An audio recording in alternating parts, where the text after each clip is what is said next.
Hi everyone, in this video I will be showing you how to get thick lag on Roblox. Thick means big lags on Roblox.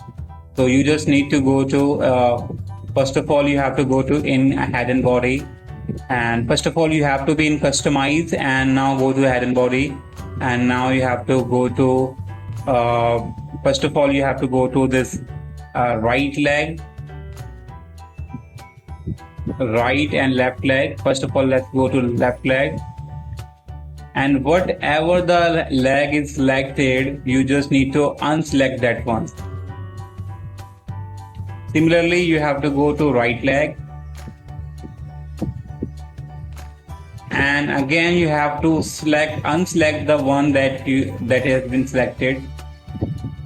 Now if you go right side, you will see that both the leg gets thicker as compared to before, and that's the only way you can do it. And if you have a avatar that has a thick leg, you can choose those legs in the Roblox.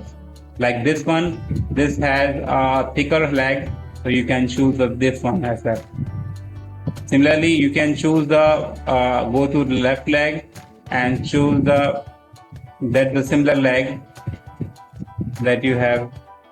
So it makes your leg thicker. So you just need to select those legs that are bigger, or you can unselect so by default it will be the thicker leg usually. So you can unselect the one. So hope you like it. Thanks for watching.